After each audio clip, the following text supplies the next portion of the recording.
গ্রাফসের জি sir আছে।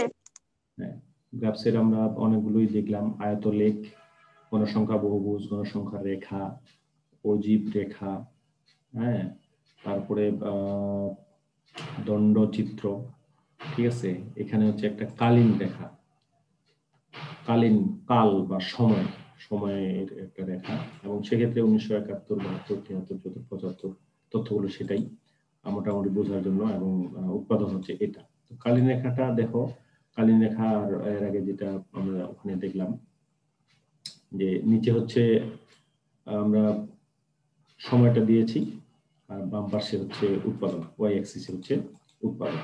ওকে, তো উৎপাদন এটা হচ্ছে যে বরাবরের মতোই বললাম যে আমাকে দেখে নিতে হবে এখানে সর্বোচ্চ মানটা কত, ওই সর্বোচ্চ মান অনুযায়ী হ্যাঁ সেটাতে পৌঁছানোর জন্য আমাকে কত ব্যবধান নিতে হচ্ছে। আমি যদি খুব কম ব্যবধান নিই তাহলে এটা কিন্তু অনেক বড় হবে, আবার যদি খুব বেশি ব্যবধান নিয়ে নিই এটা খুব ছোট হয়ে যাবে, অল্প জায়গার ভিতরে তখন করতে হবে। এটা চিন্তা করতে হবে যে মোটামুটি যেন মাঝামাঝি অবস্থায় থাকে, তাহলে দেখতে সুন্দর লাগবে, ঠিক আছে। এটা হচ্ছে আর্টিস্টিক আইডিয়া আর কি। ওকে, তাহলে 1971 সালে উৎপাদন কত ছিল? 50। আর 1971-এর লাইন হচ্ছে এটা, অতএব 1971 50 আমি এখানে বিন্দুটাকে আইডেন্টিফাই করলাম। তারপর 1972-এ হচ্ছে 30, এটা করলাম। 1973-এ হচ্ছে 60, এই যে 60 এটা করেছি। 45 40 45 40, এভাবে আমরা ওই জায়গাটাকে নির্দিষ্ট করে তারপরে সেটাকে আমরা যোগ করে দিব, সোজা করে সরল রেখায় আমরা যখন যোগ করে দিব তখন যে রেখাটা পাওয়া যায় সেটি হচ্ছে কালীন রেখা। ওকে, সহজ জিনিস, কিন্তু এই যে বাম পাশের জিনিসগুলো এগুলো মনে রাখতে হবে। এরপরে যেটা ভেরি ইন্টারেস্টিং এবং গুরুত্বপূর্ণ শেখা উচিত সেটা হচ্ছে পাই চার্ট বা পাই ডায়াগ্রাম বা বৃত্তাকার চিত্র। অর্থাৎ যে তথ্যগুলো রয়েছে সেই তথ্যগুলোকে আমরা একটা বৃত্তের মাধ্যমে কিভাবে উপস্থাপন করতে পারি। এবং এই যে এরকম, এটা আমরা প্রায় দেখি, বাজেটের বেলায় এইগুলো জিনিস বেশি বেশি দেখা যায়, এবং সেটা এরকম করে আলাদা করে দিয়ে দেয়, যে এত অংশ হচ্ছে শিক্ষায়, এত অংশ কৃষিতে ইত্যাদিতে, তাই না? তো এই যে বৃত্তের মাধ্যমে যখন আমরা তথ্যগুলোকে উপস্থাপন করি, রিপ্রেজেন্ট করি, সেটাই হচ্ছে পাই ডায়াগ্রাম বা বৃত্তাকার চিত্র। এক্ষেত্রে প্রথমে এগুলো হচ্ছে পেশা, এখানে পাঁচটা দেয়া আছে, 4টা পেশা দেয়া আছে, এবং এছাড়া অন্যান্য গুলোর জন্য দেয়া আছে, এবং এটা কৃষির ক্ষেত্রে কতজন আছে, এই যে অর্থাৎ যে কোনো একটা জায়গা এখানে আমরা ছোট করে ধরেছি, বড় করে যদি 1 লাখ 1 কোটি এরকম ধরা যায় সেটাও হয়। তো আমরা এখানে 1000 জনের জনসংখ্যার যে পেশা ভিত্তিক পাই ডায়াগ্রাম, 1000 জন লোকের মানে পেশা ভিত্তিক বৃত্তাকার চিত্র আমরা অঙ্কন করছি। সেক্ষেত্রে আমি এই তথ্য যে টেবিলটা দেয়া আছে সেটাকে প্রথমে সাজিয়ে নিব, এবং এই যে পেশা এবং জনসংখ্যা এটা দেয়া আছে 1000 জন। তা এই যে জনসংখ্যার যে পরিমাণটা, এটার উপর ভিত্তি করে আমার বৃত্তটা তৈরি হয়। বৃত্তটা তৈরি হওয়া মানে হচ্ছে ওই বৃত্তের মধ্যেই থাকতে হবে, ঠিক আছে। এবং বৃত্তের মধ্যে থাকা মানে বৃত্তটা হচ্ছে কত ডিগ্রির? 360 ডিগ্রির। ওকে, 360 ডিগ্রির মধ্যেই হতে হবে। আমার যদি এখানে আরো বেশি আইটেম থাকতো, হ্যাঁ, তারপরেও কিন্তু 360-এর মধ্যেই থাকতো, অল্প অল্প করে হতো। আর যদি কম থাকতো তাহলে 360 হতো, ওই বৃত্তের মধ্যেই থাকতো। তো যাক, এখন এই 1000 যে জনসংখ্যা রয়েছে এটাকে আমরা প্রথমে শতকরায় প্রকাশ করেছি, হ্যাঁ, এবং সেক্ষেত্রে দেখা যাচ্ছে যে এই যে 35%, 18%, 12%, 22%, 13% শতকরা হার উপরে লিখে দিয়েছি। হ্যাঁ, এই জন্য এখানে পার্সেন্টেজ না দিলেও হবে, দিলেও সমস্যা নাই। এখন প্রশ্ন হচ্ছে যে আমি এটা পার্সেন্টেজটা কিভাবে বের করব? ক্যালকুলেটর চাপলে হবে, অথবা আমরা যদি ঐকিক নিয়মে করি তাহলে আমি এরকম করব যে 1000-এ 350, একে হচ্ছে উপরে 350, নিচে 1000, অতএব 100-তে কত? হ্যাঁ, তাহলে উপরে 350 ইন্টু 100, নিচে হচ্ছে 1000, ঠিক আছে। অতএব ওখানে 3টা শূন্য কাটা, নিচে 3টা শূন্য কাটা, একেবারে সহজ হিসাব। তাহলে বাকি থাকে 35, এই জন্য এখানে 35%।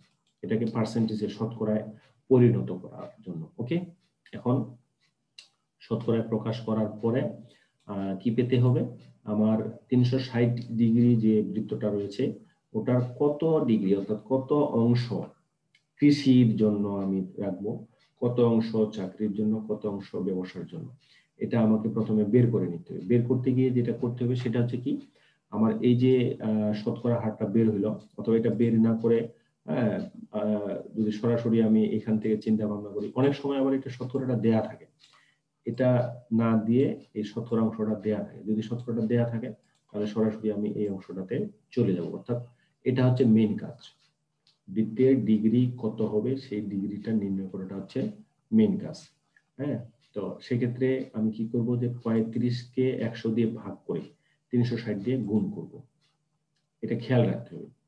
এখানে শতকরা হার যেটা আছে ওটাকে আমি 100 দিয়ে ভাগ করব, ভাগ করে 360, প্রত্যেকটার ক্ষেত্রে 360 দিয়ে আমি গুণ করব। কারণ 360 এর মধ্যে ওই অংশটা, 360 এর মধ্যে ওই অংশটা কত, এটাই আমার বের করার প্রয়োজন। ঠিক আছে, তাহলে এটাকে আমি যখন ক্যালকুলেশন করছি তখন আমি 126 ডিগ্রি পাচ্ছি, এটা কিন্তু ডিগ্রি। তারপরে 64.8 ডিগ্রি, 43.2 ডিগ্রি, 79.2 ডিগ্রি, 46.8 ডিগ্রি, এবং এগুলো সবগুলোই যোগ করলে 360 ডিগ্রি হবে, ক্যালকুলেশন যদি ভুল না হয়। ওকে, তাহলে 360 ডিগ্রি আমি পেয়ে গেলাম। এখন 360 ডিগ্রিটাকে আমি কি করব, এটা দিয়ে ভাগ করব। তাহলে প্রথমে তারপরে আমাকে কি করতে হবে, আমাকে একটা বৃত্ত তৈরি করে নিতে হবে। এখন বৃত্ত তৈরি করতে গিয়ে তুমি যদি খুব বড় আকারের বৃত্ত তৈরি করো সেটাও ভালো না, আবার খুব ছোট করেছো সেটাও ভালো না।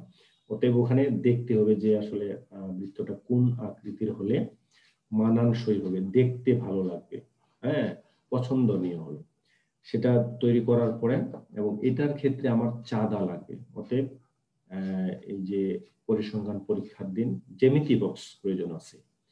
যদি এটা প্রশ্ন চলে আসে তাহলে এটা প্রশ্নের উত্তর দিবা, এবং যখন এই যে শিখবা মজা লাগবে তখন কিন্তু এটা প্রশ্নের উত্তরেই আগে দিতে যাবা।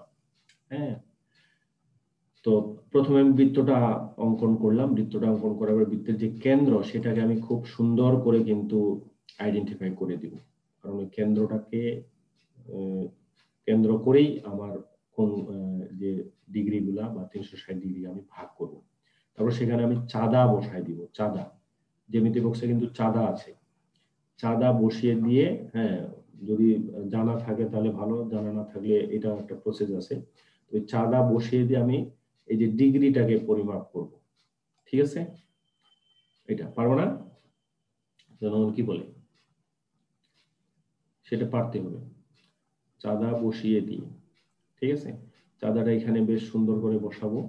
হ্যাঁ, বসানোর পরে প্রথমে 126 ডিগ্রি, অতএব আমি প্রথম যে বিন্দুটা দিয়ে শুরু করব সেটাকে আমি আবার ভালো করে চিহ্নিত করব। ওই বিন্দুটা থেকে আমি 126 ডিগ্রি নিব। যেমন এখানে এই অংশটা হচ্ছে 126 ডিগ্রি, এই যে এই অংশটা হচ্ছে 126 ডিগ্রি। ঠিক আছে, এই ধান উৎপাদনের। আচ্ছা, তারপরে হচ্ছে চাকরি, এই অংশটা হচ্ছে চাকরি, এই অংশটা হচ্ছে ব্যবসা। হ্যাঁ, তারপরে হচ্ছে গৃহস্থালী, তারপরে অন্যান্য, এইভাবে একসঙ্গে তোমার 360 ডিগ্রির ভিতরে এটা হয়ে যাবে। হ্যাঁ, তো এইভাবে আমরা কি করতে পারি, পাই চার্ট, পাই ডায়াগ্রাম বা বৃত্তাকার চিত্রের মাধ্যমে যে তথ্য দেওয়া থাকবে সেই তথ্যগুলোকে প্রথমে এভাবে সাজিয়ে নিব। হ্যাঁ, সাজিয়ে নিয়ে বৃত্তের যে 360 ডিগ্রিকে কোন অংশটা কত ডিগ্রি পাবে সেটা আমি প্রথমে বের করে নিব।